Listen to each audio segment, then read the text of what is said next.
Sancaq Online kanalını izləyirsiniz.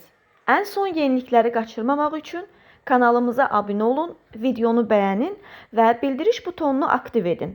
İndi isə keçək növbəti xəbərimizə. Nərmin canlı yayım zamanı dayanmadan qutab bişirərək izləyicilərin diqqətini cəlb edib. O, həm yemək hazırlayıb, həm də izləyicilərlə səmimi söhbət edib. Qutab bişirdiyi görüntülər qısa zamanda sosial şəbəkələrdə yayılıb. Həmin görüntüləri təqdim edirik.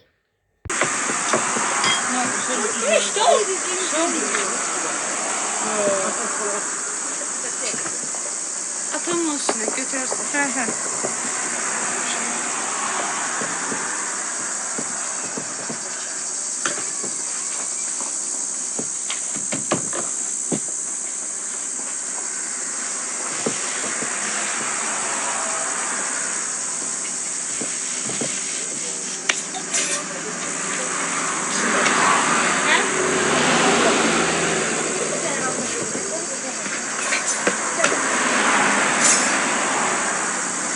Hazırda 6 tane et. Gönder. 4 tane. Gene 5 tane. Al 6 tane. Gönder. Yağla gönder. Saklama kutabı burada. Samolyotla gəlirlər, məsələn, kutab yeməyə.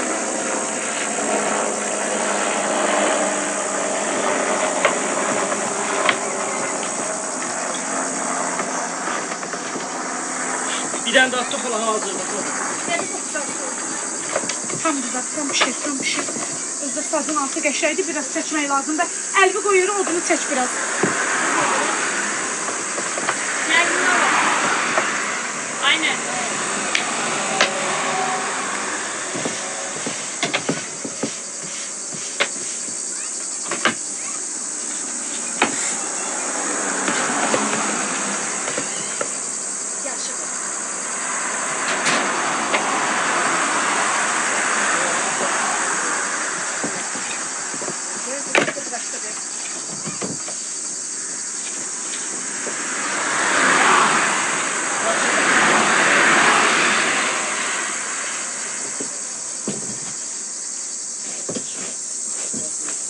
Arada qarğıdalın altına baxın Fərid. Əmir şişirməmiş onun altına bax. Qarğıdalın altın qoyma, soyusun. Qarğıdalın altı soyudusa qarğıdalı avtomatik suda qaralır dədə.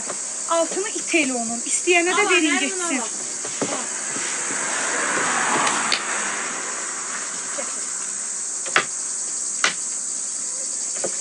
Onu bir daha bəklə.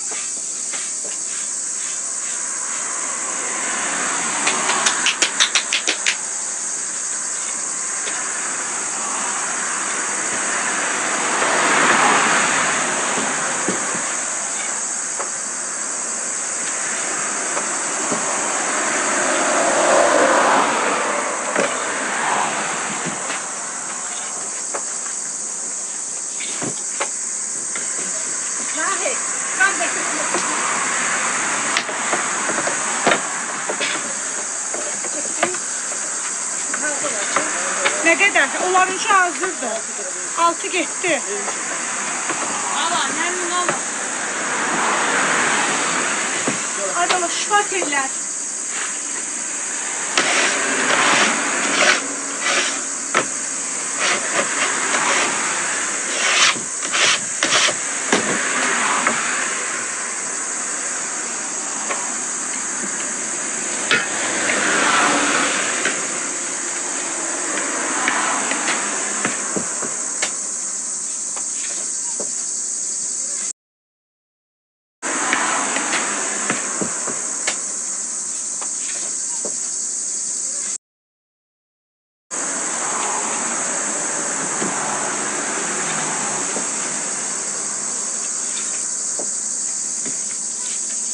Ver mənə Bahar, ver. Gəl.